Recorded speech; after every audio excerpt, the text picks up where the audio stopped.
22, the whole chapter 1 to 46. I thought I've been recording and uploading, but I don't see anything, so I'll just redo it for the past 3 days. So, first of all, we have the parable of the marriage feast, which is like God have preparing a marriage feast for his son Jesus, and then he's inviting everyone. And so the first group of people that he invited were the Jews to come to the feast, but they rejected his invitation for mundane day-to-day things. And then they even and then the king got angry, and then he filled his hall with guests from all walks of life. However, it seems like he gave them like marriage attire,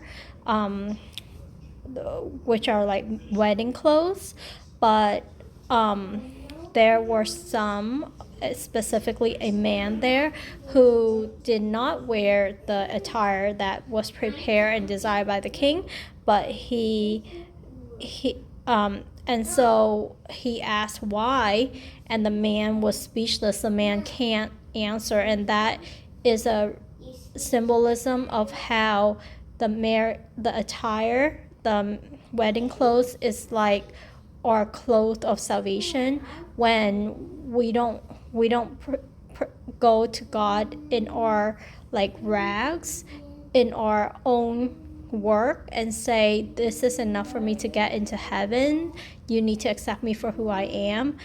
It's God saying, get rid of your clothes, put on these new clean clothes, wash and white, that I've given you, and that is your salvation. He give us the gift of salvation. His son died so that we can be saved.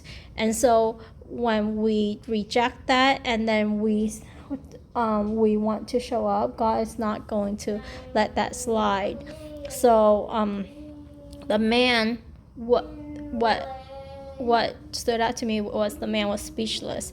We think we can argue with God, but when we are faced with God in that circumstance, and we step over the dead body, or not the dead body, Jesus was resurrected, the what Jesus did for us, and then when we're faced with God, we won't be able to answer him. We will be speechless. We won't be able to argue our case against him, because what he did for us is just too great. And if people doesn't realize it, and they are arrogant in their pride comes before the fall, and this is exactly what happened to the man. So the man was thrown into outer darkness. And it says right here that for many are called, but few are chosen. But I want to kind of spin it a little bit and think about the chosen one are the one actually who chooses salvation. So if you choose salvation, you're chosen. If you don't choose salvation, you're not chosen. So it's not what God already did for us. He gave that will, that free will, that choice to us. So what we decide in this life is going to have a significance forever. And then it goes on to a poll tax for Caesar, where the Pharisees and certain religious leader like tried to trap Jesus, testing him, and Jesus and they actually wanted like him to say something where the people will get mad at him, but he said that give to the things that are Caesar's, to Caesar the things that are Caesar's, and to God the things that are God. And we are made in the image of God, so God wants us to give our whole to him, our heart, soul, body, and mind. And it says right here, Jesus perceived their malice. And then the Sadducees say there's no resurrection, then they gave a hypothetical scenario. Jesus goes back to Genesis and says that we, after the resurrection of the dead, we will be like angels. We are not going to be given in marriage. We won't marry. And then the crowds were astonished at his teaching. And then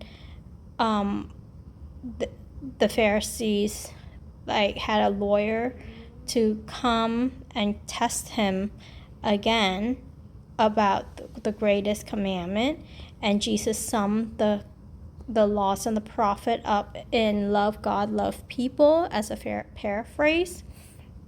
And then he asked the teachers of the law about David. So if David is a son of Christ, or Christ is the son of David, then how come David wrote in the Spirit calling him Lord?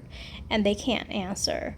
And they did not dare to ask him any more questions because his answers are profound as well as his questions.